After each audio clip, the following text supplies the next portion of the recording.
Anna Garcia, bon dia. Bon dia, Susana. Hora de donar un cop d'ull a la premsa del dia. Anem a començar a veure què és notícia a la premsa més generalista, però abans comencem per la imatge del dia.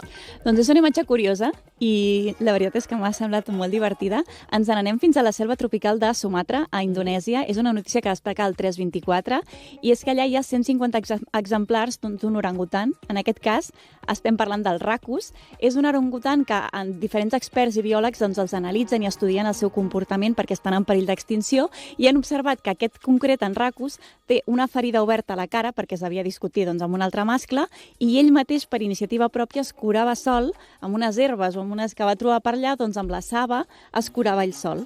I a més ho feia de forma repetida cada dia. Llavors deien que els experts que mai havien vist un comportament així en animals. Vaja, que era plenament conscient del que s'estava fent aquella barreja per curar-se la ferida. Sí. Podeu trobar la fotografia al portal web del 3CAT. Anem a veure què és notícia fora de Badalona. Comencem per Catalunya. Les diferències entre independentistes i els atacs a Illa albiren un escenari complicat de pactes després del 12M. Sí, ho destaca l'escena després del debat de Ràdio Televisió Espanyola d'aquesta passada nit. Les diferències entre independentistes i els atacs al cap de llista del PSC Salvador Illa albiren un escenari complicat després de les eleccions del 12 de maig. Els candidats Pere Aragonès d'Esquerra, Josep Rull de Junts i Laia Estrada de la CUP han constatat la distància entre els independentistes durant el debat de Ràdio Televisió Espanyola. El número 3 de Junts i la cap de llista de la CUP han apujat el to entre ells quan la diputada ha negat que els anticapitalistes hagin desaparegut i Rull li ha recordat el seu pas per la presó. Esquerra i CUP han coincidit en reclamar acords basats en propostes. Jéssica Albiach de Comuns ha exigit no pactar amb la dreta. Illa ha donat per fet que es presentarà a la investidura i ha demanat que no el bloquegin. Una de les preguntes que sobrevola la campanya d'aquest 12M és si els partits seran capaços d'arribar a prou acords per formar un govern després de les eleccions. L'escenari sembla complicat,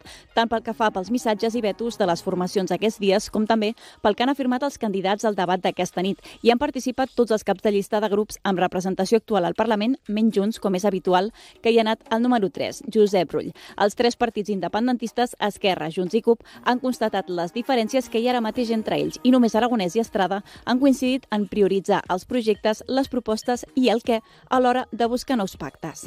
També és notícia a Catalunya que el govern decidirà la setmana vinent si aixeca l'emergència per sequera. Sí, ho destaca el 324. El govern podria aixecar l'estat d'emergència per sequera que afecta 202 municipis des del febrer a partir de la setmana que ve. Segons el conseller d'Acció Climàtica, David Mascort, estan valorant la situació de les reserves d'aigua després de les pluges dels últims dies i previsiblement dijous que ve, quan es reuneix la comissió de la sequera, es decidirà si es relaxen o no les restriccions. La setmana que ve podrem veure en quin punt estan els nostres embassaments i si estem en una situació per aixecar l'emergència o no, ha afirmat Mascort. El que no han concretat és si aquest relaxament afectaria tots els municipis que ara estan en aquesta fase o només una part passaria a l'excepcionalitat, que també implica restriccions però menors. Aquest dijous les reserves d'aigua a les conques internes són el 21,27% de la seva capacitat. Això són 5 punts per sobre del nivell que va portar a decretar l'emergència fa 3 mesos, quan les reserves van situar-se per sota del 16%. Es preveu que les reserves puguin pujar una mica més els propers dies després que les nevades d'aquesta setmana han canviat el paisatge del Pirineu.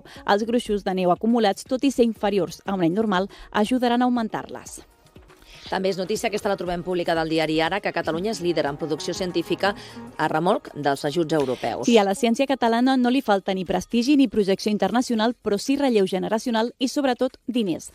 Aquesta és la fotografia que ofereix un extens informe sobre l'estat de la ciència a Catalunya presentat aquest dijous al Museu de Ciències Naturals de Barcelona, en què experts independents assenyalen les fortaleses i les febleses dels principals actors científics del país, les universitats, els centres de recerca i les empreses. Coordinats per la Fundació Catalana per la Recerca i Innovació, els especialistes comparteixen una impressió. Catalunya sobresurt com a pol d'atracció i com a productor de coneixement d'alta qualitat, però punxa en inversió i programes de suport de recerca i desenvolupament. Tot i que hi ha hagut una progressiva recuperació del ritme de les inversions públiques en recerca a Catalunya, ha passat d'invertir 1,39% a Catalunya del seu PIB al 2016 a 1,67% al 2021, les xifres encara queden lluny dels períodes previ a la crisi econòmica del 2008. La conseqüència, el sistema ha hagut de buscar buscar altres fórmules per finançar-se i ara depèn en excés de la captació dels fons europeus per continuar avançant. És per això que els experts demanen al govern de nou més inversió pública en l'àmbit de l'educació superior, la recerca i la innovació, amb la qual es pugui encarar una fase de transició que corregeixi els dèficits estructurals que pateixen. Anem a mirar què és notícia a Espanya, nou cas d'un agent de la policia espanyola infiltrada en moviments socials de Madrid.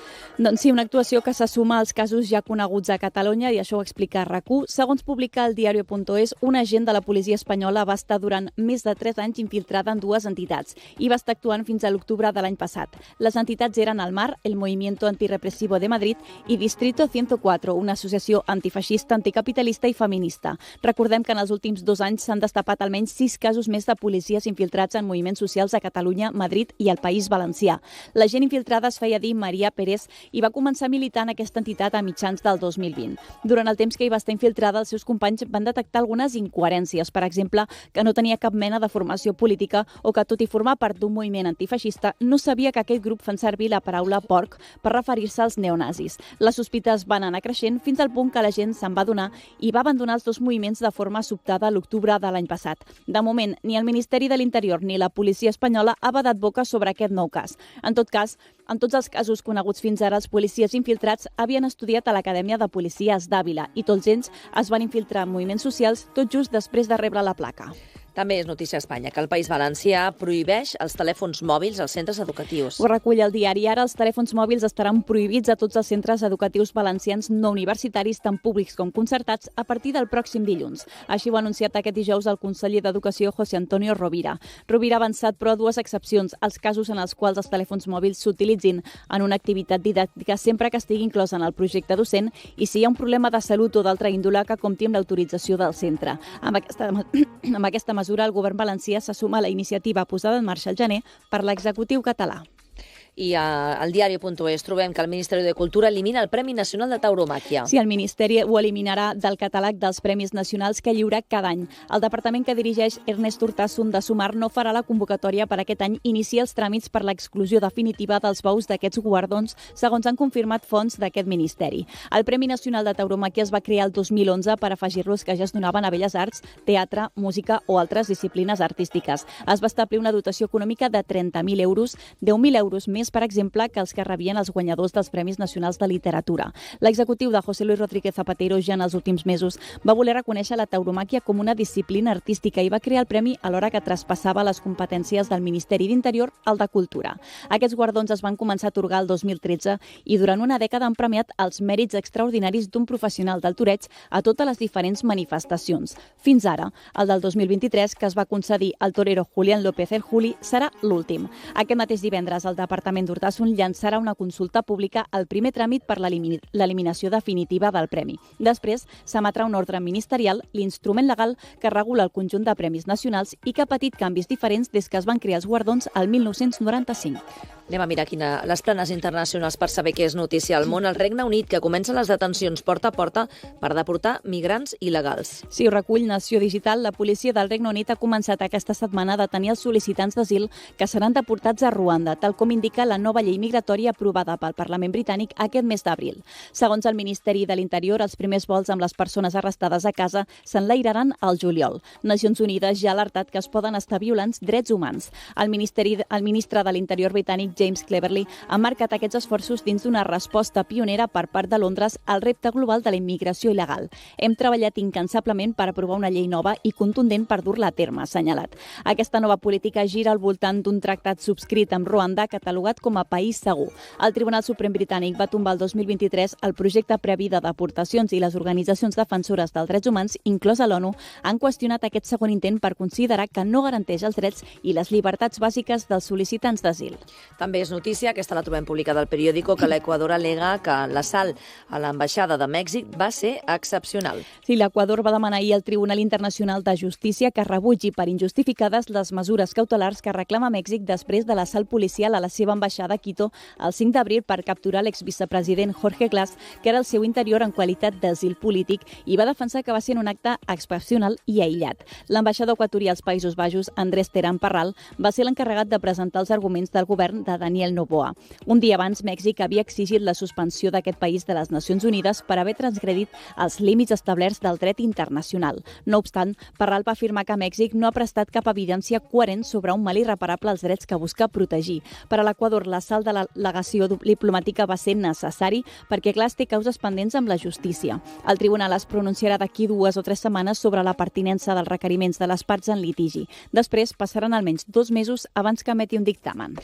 I troben metalls pesants a l'orina dels adolescents, en concret urani, i podria ser per fumar amb vapejadors. Sí, ho recull el 324. Una investigació de la Universitat de Nebraska ha detectat metalls a l'orina d'adolescents consumidors de cigarrets electrònics. L'estudi fet en joves d'entre 13 i 17 anys que fumen amb freqüència en aquest tipus de dispositius ha trobat quantitats d'urani i plom fins a un 40% superiors a les dels usuaris ocasionals. Xifres que el cap de la Unitat de Control de Tabac de l'Institut Català d'Oncologia, Esteve Fernández, considera alarmants. En la recerca d'aquests científics nord-americans també s'han trobat concentracions de cadmi i altres metalls presents també en aerosols, com en els líquids que utilitzen els vapejadors.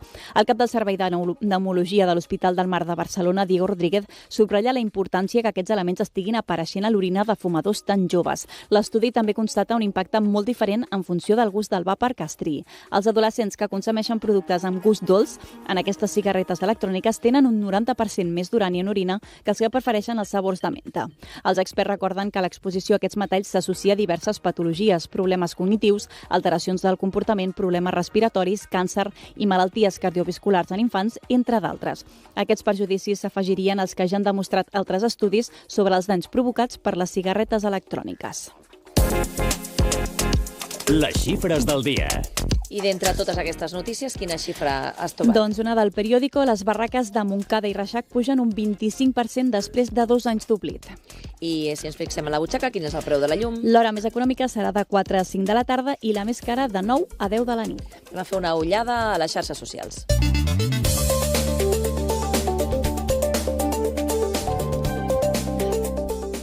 Per on comencem?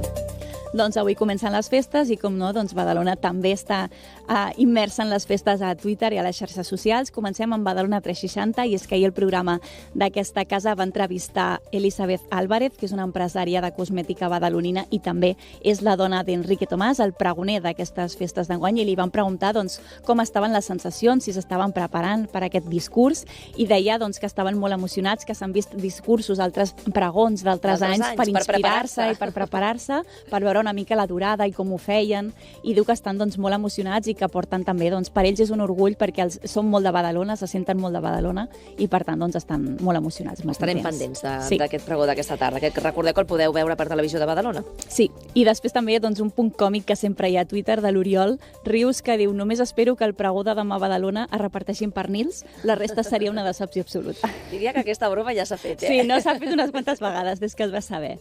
Què més? En fi. I l'alcalde Albiol també doncs, va fer un tuit ahir que deia que encara no han començat oficialment, ho fan aquesta tarda, i que ja s'han venut més de 35.000 mocadors d'aquestes festes, dissenyat per Lorenzo Caprile, i bé, sembla que hi ha hagut força demanda. A partir d'avui els començarem a veure a tothom, no? Tot a la plaça de la Vila i a tot Badalona.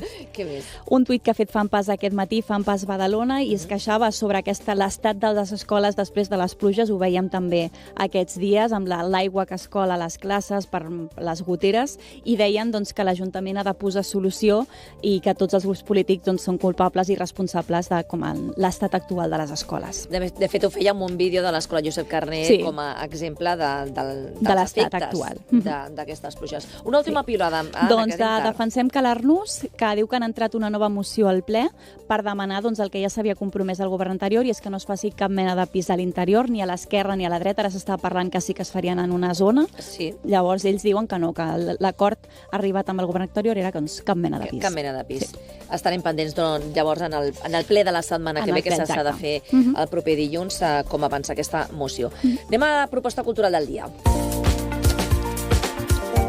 Què no et pots perdre? Què no ens podem perdre? Doncs avui, a banda de la nit del mono aquí a Badalona, no ens podem perdre el concert que dona el tret de sortida de la gira de Guillem Gisbert. Serà a la Sala Apolo de Barcelona a partir de 2:45 de la nit. L'obertura de portes serà a les 8 del vespre i és que després de 15 anys ininterromputs amb el grup Manel, doncs Guillem Gisbert presenta el seu projecte en solitari, Balla la Masurca, i són 11 cançons que són diferents gèneres musicals. Doncs amb la música de Guillem Gisbert, que actua avui a la Sala Apolo de Barcelona, acabem aquest repàs de premsa. Ens veurem a la nit del mono, Anna? Suposo que sí. Vinga. Bon cap de setmana de festes. Fins demà. Adéu. Tocava el violí, feien shows per tota la província. Va començar a dur-me per festes i fires. I jo volia complaure el tant, i jo volia